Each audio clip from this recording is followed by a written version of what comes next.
ketika gua itu sudah tidak lagi bekerja untuk uang, tapi uang yang bekerja buat gua gitu. Wah, Nah, ini itu kan bagus jadi nih. indikator buat di sebuah negara maju pun seperti itu kan.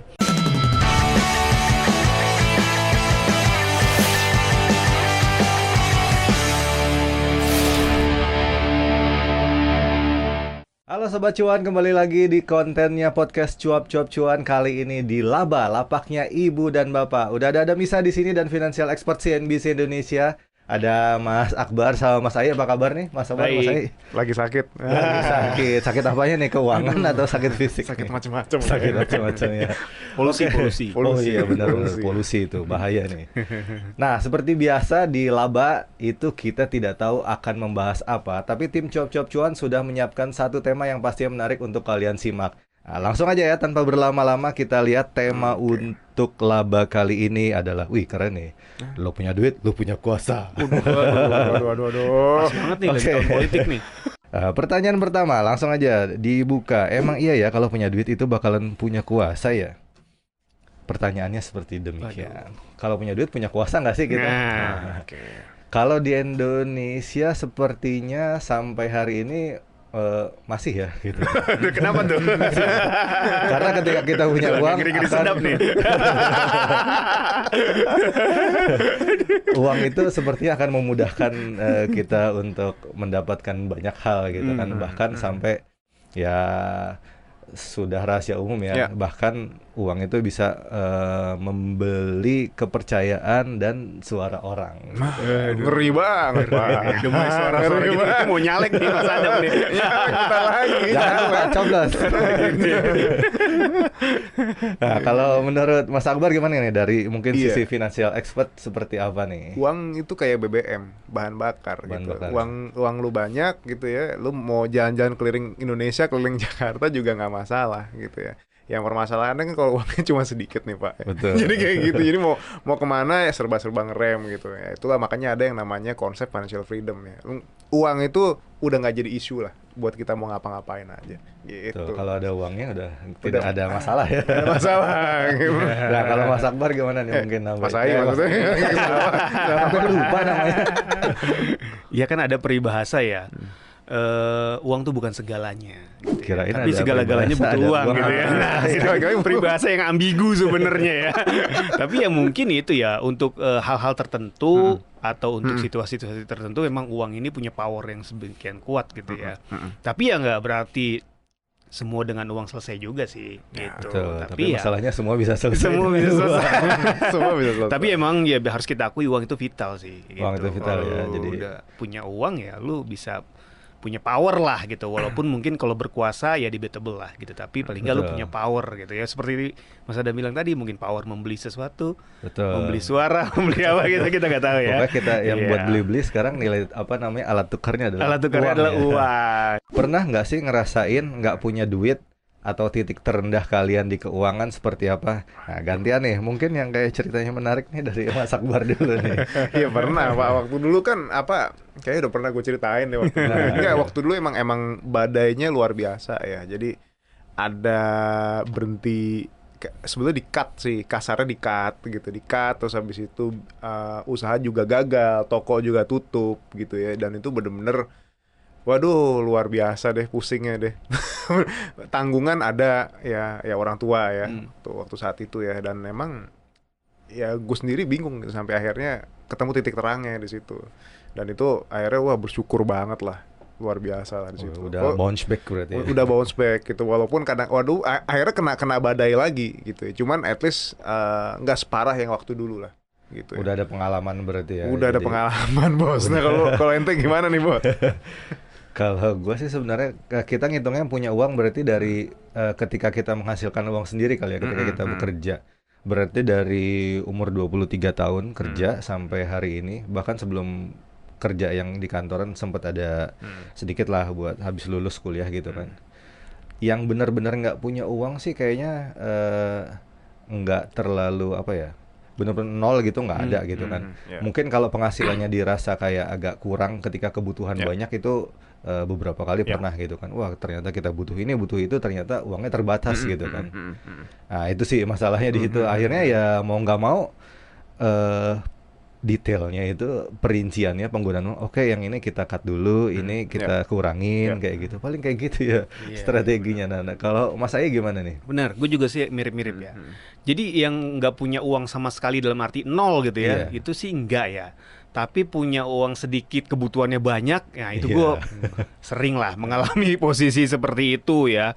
Ya terakhir mungkin yang waktu ketika anak gue mau lahir gitu, yang pertama gitu kan, uang cuma sedikit, kebutuhannya banyak gitu kan, belum Kaget lagi gitu, yang lain gitu kan, sakit, beli rumah baju anak, sakit, popor. waduh itu pusingnya minta ampun sih ya. Tapi ya tetap ya so must go on kan ya, tetap kita harus berusaha semaksimal yang kita bisa ya. Akhirnya sih ketemu jalan juga gitu. Tapi ya itu ya, tetap ada posisi di mana di diri gue juga ya kebutuhannya memang besar, uangnya sedikit, mungkin bukan dibilang nggak ada ya, tapi sedikit banget lah gitu. Nah ini jadi momen-momen yang mungkin pada beberapa momen di hidup gue tuh ada lah yang seperti itu gitu. Tapi ya gue tetap berusaha aja, dan alhamdulillah sih kalau kita berusaha, dan sepengalaman gue ya gue terus berusaha, ada aja jalannya lah. Ada aja sampai jalannya. Sejauh ini akhirnya bisa selamat terus lah. Yang gitu. penting kita tidak menyerah untuk Betul, berusaha. ini nggak menyerah, karena kalau lu menyerah udah lu selesai sih.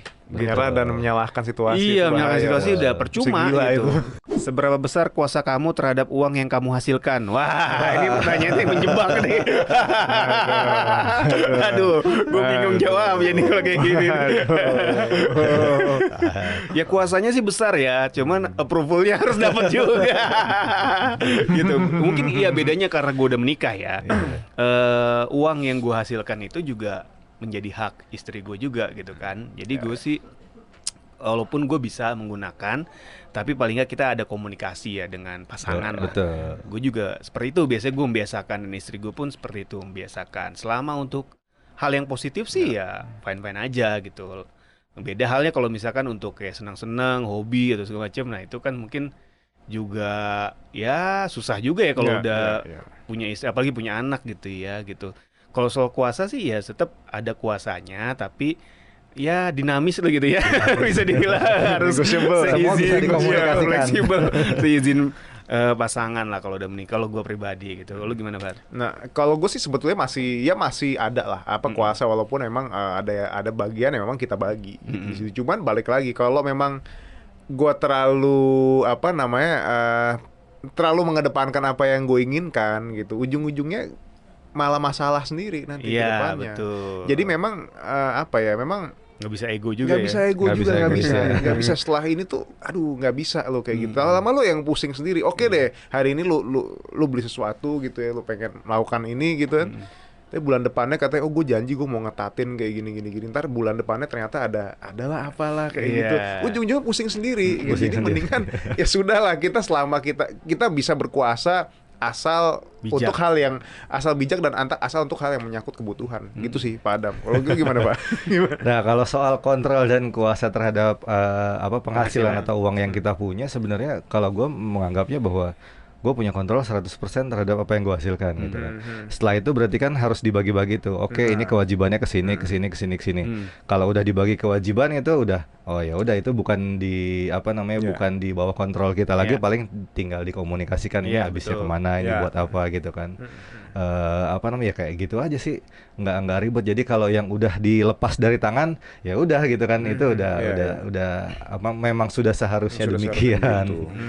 Bagaimana level karir yang tepat menurut lo untuk mendukung kemapanan keuangan? Wah, pertanyaannya berat nih, gimana nih? Harus dicerna dulu nih. Level karir yang mendukung kemapanan keuangan. Kalau buat orang-orang tertentu mungkin level karir kayak menjadi PNS misalnya, itu di Indonesia kan adalah level karir yang mungkin kuasanya paling tinggi gitu kan. Udah jadi PNS udah aman deh tuh, tinggal hidup berdasarkan gaji, naik pangkat, naik tingkat, naik gaji sampai pensiun dapat uang pensiun gitu kan, udah aman terkendali, mungkin sampai meninggal bahkan masih ada uang pensiun buat kalau yang buat yang ditinggalkan masih ada tuh setengah atau berapa persen gitu kan. Kalau buat gue sih sekarang kalau level karir yang untuk mencapai kemapanan, sebenarnya selain punya pekerjaan, kalau kita levelnya karyawan mungkin punya pekerjaan yang settle sebagai karyawan, minimal punya satu side hustle lah gitu kan, yang bisa untuk membackup kalau misalnya ada apa ya yang tiba-tiba nongol kebutuhan gitu kan, harus beli apa, harus mengeluarkan apa, ada yang sakit misalnya, itu sih menurut gue udah cukup mapan ya gitu kan. Jadi kita tidak punya hutang dan ada pegangan gitu. Itu buat gue udah cukup mapan lah. Nah kalau Mas Akbar gimana ya dari sisi finansial expert? Kalau kita bicara karir gitu ya, oke, kalau gaji itu kan mungkin lebih relatif ya, tapi gue lebih melihatnya ke security-nya sebetulnya, ke keamanan finansial. Oke, lu gaji lu gede, tapi lu asuransinya kagak ada bos, cuman pakai asuransi pemerintah doang kayak gitu, itu kan repot kayak gitu kan. Satu, at least dia punya lu digaji sekian, lu dapat insurance yang mana bisa dipakai di banyak rumah sakit dan itu sudah mengcover anak dan istri kayak gitu. Itu baru worth it. Tapi apakah sudah paling oke? Menurut gua nggak juga gitu. Kalau emang dia cuman fasilitasnya di sana gitu, dia nggak ada bonus lah gitu ya, atau nggak ada allowance lain gitu, ujung-ujungnya sama-sama aja bos di situ ya. Dan insurance itu sendiri juga cukup kompleks ya menurut gue. Jadi nggak kadang ada lu dapat lu sampai anak lu gitu ya, cuman ternyata limitnya cuma sedikit gitu ya. Kayak gitu, sama aja bohong. Ujung-ujungnya cuma juga ya. Iya, lu pakai buat berobat gigi kayak gini, nomboknya kagak naung-naung, nomboknya gope 1 juta, sama aja bohong. Jadi memang ya itu ya jaminan kesehatan yang level karir di mana gaji itu cukup ya, dalam artian kita tidak besar pasak daripada tiang, terus habis itu ada jaminan kesehatan untuk keluarga, sama ya itu tadi tunjangan-tunjangan berupa uang tunai itu lah bos. Gimana Mas? Dalam arti kalau adalah selalu memegang teguh ya level karir atau level apa ya istilahnya financial freedom dan segala macamnya itu adalah ketika gua itu sudah tidak lagi bekerja untuk uang, tapi uang yang bekerja buat gua gitu. Nah itu kan jadi indikator buat di sebuah negara maju pun seperti itu kan. Ketika negara dikatakan maju, dia tidak lagi istilahnya bekerja untuk uang, tapi uangnya bekerja buat dia. Itu kan salah satunya dengan investasi gitu ya, salah satunya dengan insurance tadi dan lain sebagainya, dana pensiun gitu ya. Jadi kalau gua masih bekerja secara aktif gitu untuk mencari uang, gue merasa mungkin level karir gue ini masih belum mapan gitu. Tapi ketika uang gue nih yang udah bekerja buat gue, nah berarti itu gue udah mapan. Gue nggak perlu lagi kerja keras yang terlalu banting tulang gimana, tapi gue udah secure gitu kan. Nah menurut gue sih itu level itu yang harus gue capai ya. Setuju nggak kalau ngelola keuangan nggak butuh kepintaran tapi kebiasaan dan perilaku soal uang? Ya sebenarnya pengetahuan juga penting juga sih kalau menurut gue ya, bukan kepintaran, lebih ke pengetahuan lah. Gimana kita bisa ngelola keuangan kita kalau kita nggak tahu gitu kan informasinya atau caranya gitu ya. Nah, dari cara atau ilmunya itu baru kita buat kebiasaannya gitu kan, habitnya. Nah gimana supaya tetap bisa konsisten, disiplin gitu ya, supaya hasilnya memang sesuai dengan apa yang kita targetkan sih kalau menurut gue gitu sih. Ya pertama kita harus tahu dulu caranya, kedua kita harus konsisten gitu ya, ketiga ya rutin aja gitu dengan target dan strategi yang kita jalan. Kalau menurut gue sih gitu ya. Jadi memang harus ada kombinasi di antara ketiga itu sih gitu. Betul. Gimana Mas Adam?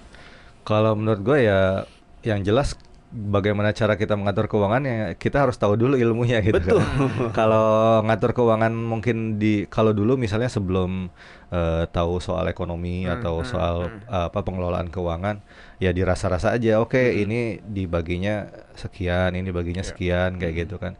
Ya itu bisa-bisa aja cukup gitu kan, tapi setelah ada pengetahuan ekonomi, pengetahuan untuk mengelola keuangan lebih baik lagi, berarti dilihatnya dari level persentase nih. Persentasenya sekian dan itu sebenarnya jadi lebih enak gitu kan. Mau penghasilannya turun atau penghasilan naik, persentasenya tetap gitu kan. Jadi tidak akan goyang gitu kan dari situ. Terus yang kedua, kalau memang untuk ini jadi kebiasaan, ada yang bilang kalau nggak salah gue pernah baca, untuk mengubah kebiasaan itu perlu 20 hari dan menjadi benar-benar kebiasaan itu perlu 90 hari. Ya udah kita terapkan aja dalam berarti 90 hari itu 3 bulan gitu kan. Dalam 3 bulan itu kita harus konsisten tuh dengan apa yang udah kita misal kita tulis, kita catat gitu kan. Kita anggarkan gitu kan pembagian porsinya. Nah, dari situ gue juga dulu mulai yang ini kesini gitu kan. Sisanya gue pakai gitu kan. Jadi yang kita pakai adalah yang terakhir kita pegang gitu kan. Setelah selesai kewajiban investasi atau nabung gitu Iya, kan, baru betul. kita pakai. Oke, yang ini kita habisin aja nih, aman gitu kan. Karena pos-pos yang lain udah keisi Udah gitu kan. keisi, iya. Nah, kalau Mas Akbar gimana nih? Sebetulnya kepintarannya lebih kepada kepintaran ya otomatis ya belajar tuh penting lah, dasarnya penting. Alah, Terus bisa yang kedua, karena biasa gitu. bisa karena biasa. Cuman kepintarannya itu yang disebut, yang mungkin harus ditekankan lagi, kepintaran untuk mengetahui kondisi kita saat ini sendiri gitu ya. Karena bagaimanapun juga yang nanti menentukan keberhasilan ada karena lu paham sama diri lu sendiri gitu, bukan karena rumusnya mungkin ada rumus 50 30 20 kata orangnya, ternyata sama lu kagak works kayak gitu, Enggak, percuma kayak gitu. Mungkin lu harusnya pay yourself first dulu lah kayak gitu buat ini. Jadi intinya lu dengan memahami diri sendiri, personal finance ya bisa works lah di situ ya kalau menurut gue. Dan ntar sehingga menjalani waktu, kebiasaan dirubah, dan akhirnya ya itulah yang mengantarkan kalian jadi sukses. Punya polanya sendiri masing-masing ya. Exactly. Belum tentu pola yang sama di Mas Akbar Iya. atau di Mas Ai berlaku Iya, di berlaku gue di- gitu. betul. Atau sebaliknya gitu. Kita setuju kalau mempertahankan kekayaan itu lebih sulit daripada memperolehnya. Ya. Nah, gimana cara kamu mengelola atau mempertahankan kekayaan yang sudah dimiliki sekarang? Wah, kalau gue nggak punya banyak saran nih. Semua orang punya, bos. Semua orang. Saran gue cuma satu sih paling. Investasi ternyata berkembang uangnya. Udah itu doang sih. Yang penting kita tahu aja produk apa yang mau kita gunakan gitu kan, yang kita nyaman gitu kan. Pas kita lihat di beberapa waktu tertentu, oh ini meningkat ternyata, enak nih ngelihatnya gitu kan. Ada orang yang lihat misalnya di saham gitu kan, ketika lagi turun, aduh turun nih, Iya. gimana investasinya nih gitu kan. Nah kalau gue ngambil ada beberapa yang lebih safe lah, ke reksadana misalnya. Itu tiap bulan naruh, wah ternyata berkembang. Itu sih menurut gue udah cukup aman sih gitu kan. Iya. Nah mungkin dari yang lebih expert seperti apa nih, Mas Ai dulu mungkin ya. Oh, iya. Oke. Gimana? Kalau menurut gue nggak terlalu setuju dengan peribahasa memperoleh kekayaan atau uang itu lebih gampang dibanding mempertahankan. Kalau menurut gue dua-duanya susah sih, Dua-duanya sama susah, susahnya lah, gitu ya. Karena banyak juga orang bilang ya di luaran sana gitu, nyari duit sekarang susah. Kan ada selalu bilang gitu kan, nyari duit sekarang susah. Jadi kalau ada orang bilang nyari duit lebih gampang daripada mempertahankan duit, nggak juga sih kalau menurut gue ya, gitu. Sama susahnya dan ada tantangannya masing-masing gitu. Mendapatkan uang sama mengelola uang Mengelola gitu kan, uang. itu ada tantangannya masing-masing menurut gue. Nah yang paling penting adalah kita tahu gitu, bagaimana kita mencari sumber uang gitu ya, lalu Betul. bagaimana kita mengelola uang itu. Karena kan kita udah dapetinnya susah, ya kelolanya harus lebih bagus lah, jangan sampai dapatnya sebentar langsung habis gitu Betul. kan. Nah, menurut gue itu makanya pentingnya ilmu perencanaan keuangan ya. Ketika kita sudah bisa mencari sumber uang gitu ya, ya bagaimana caranya kita bisa memaksimalkan penghasilan kita, tapi juga kita bisa kelola supaya kekayaan kita tuh bertambah besar lah gitu setiap waktu. Sampai nanti pada endingnya ya itu tadi kita udah bisa lagi hidup dengan nyaman, yang mungkin banyak orang bilang financial freedom financial gitu ya. freedom, Jadi ya. memang sudah uang yang bekerja buat kita, bukan lagi kita kerja keras untuk mencari uang gitu. Jadi menurut gue gitu sih. Jadi gue nggak terlalu setuju ada peribahasa yang mengatakan mencari uang lebih gampang dibanding mempertahankannya. Jadi sama susahnya, cuma tantangannya beda aja sih. Kalau tantangannya menurut beda. gue gitu sih. Gitu. Ya gimana Mas Itu. Akbar nih? Oke, jadi selain mempertahankan dan mencari uang, ada satu hal lagi kalau boleh gue tambahin yang tantangannya juga beda. Menjaga kelangsungan pendapatan tuh tetap ada. Sustainability. Di situ. Itu menurut gue suatu hal yang tantangannya mungkin beda lagi, tapi lu harus bisa juga, karena mau gimana juga sekarang kalau misalnya kita bisa pertahankan tapi segitu-gitu aja, nanti sehingga menjalani waktu kita sendiri yang pusing. At some gitu. point kita merasa At some kekurangan point juga kita ya. kan merasa kekurangan. Terus abis itu kalau misalnya kita mau jump in gitu ya, kita mau ternyata ada masalah, ada badai gitu ya, dan ternyata susah kita nyari kerja karena kita mentok di situ aja, itu juga jadi masalah. Jadi sebetulnya kalau bisa ditambah satu lagi, itu juga harus jadi perhatian sih. Jadi tidak hanya mencari, habis itu menjaga kekayaan, tapi juga mempertahankan agar income itu tetap ada, Tetap dan ada bisa ya. berkembang dan bisa menambah kekayaan Sama itu. kayak orang kalau udah punya gaya hidup tertentu misalnya di A gitu kan, ya udah berarti sumber keuangannya, pendapatannya harus bisa sampai memenuhi di A. Jangan sampai kita Jangan sampai mengurangi jadi- gitu kan. iya. Untuk orang-orang level tertentu mungkin kalau udah di sini ya pokoknya gue harus bisa di sini. Gimana caranya harus tetap di sini dan bahkan mungkin lebih tinggi, Lebih tinggi lagi, gitu. gitu. Nah, itulah yang bikin kita nanti sampai pada akhirnya di level financial freedom gitu. Financial Jadi freedom. intinya kalau lu punya duit ya nanti akan punya kuasa juga. Oke, itu dia tadi konten laba kita kali ini. Mudah-mudahan bisa diperhatikan, terus juga mungkin kalau memang ada yang cocok bisa diikutin kali caranya Iya, gitu ya. betul. Nah, jangan lupa saksikan kontennya Cuap-Cuap Cuan di YouTube. Jangan lupa like, di komen, dan di share juga. Follow juga akun Instagram kita di cuap_cuan. Nah, bapak-bapak pamit. Bye. Bye.